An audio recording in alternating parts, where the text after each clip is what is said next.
Hi guys, tonight I'm going to show you how I get Mimi's food ready to feed her by hand and how I prepare Rusty and Tabitha's food as well. Mimi's food is the Blue Buffalo Tastefuls, and my guys, the other two, they eat the Friskies pate. Now, I don't know about you guys, but this has all been a hit and a miss, a trial and error. They are gravy lickers. So if I just throw what's in the can in a bowl, they will just lick all the juice and hardly touch the meat at all. So I am on a limited income. So I have figured it all out. I started off using one of these. It's a chopper. Really easy.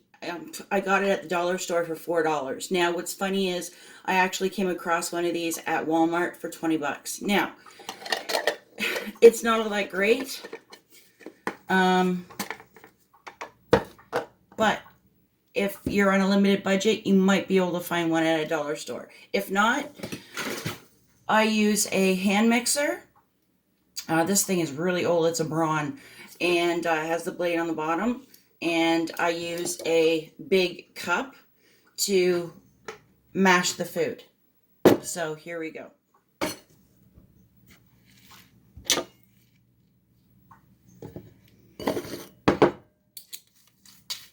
Mimi usually eats about half a can. And then whatever she doesn't eat, I usually put it out. And she nibbles on it for a few hours. Grazes. Get some. I use hot boiling water, just a little bit. You don't need very much at all. Like maybe half a teaspoon to a teaspoon. I'll be right back. I'm going to blend. Okay, I'm back. So it's all blended and it's going to be hard to see. But you want a smooth, thick consistency so it's easier to feed. If it's too runny, you're going to make one hell of a mess. So here we go. I use a spatula. It helps. And I put the remaining in a sealed tight container in the fridge for tomorrow's meal. So this is what it looks like. Like pudding.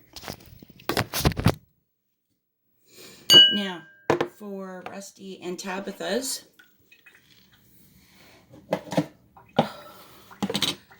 I do the same. A little bit more extra water than usual because I'm going to strain this. With Friskies, for some reason, they put bones and cartilage in with their food. Now, I don't know why. Why would my indoor cat want bones and cartilage in with their meal is beyond me.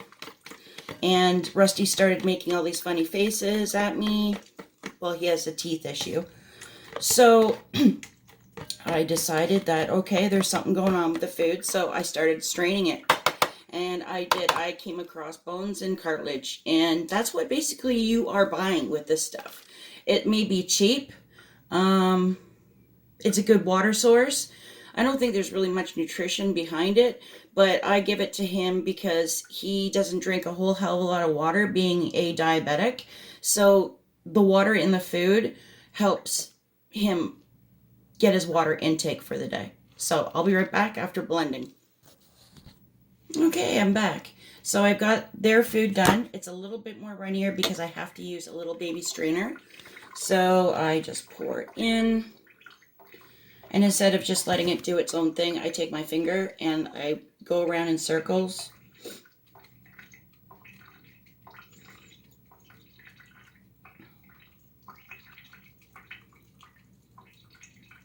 It's ridiculous how much I get from this.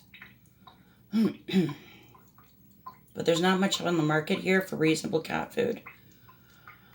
Mimi eats the high brand stuff because she needs it. She's not on Chipple anymore. She hasn't been on Chipple in 7 months, so I had to switch her onto a premium, a very good cat food. These guys, they eat their Chipple still, and I tap to get as much as I can out. So yeah, they eat Chibble, but yeah, this is just, Tabitha gets it as a little tiny treat, and Rusty gets it just for water purposes. So if you can see, that is what I'm getting out of one strainer.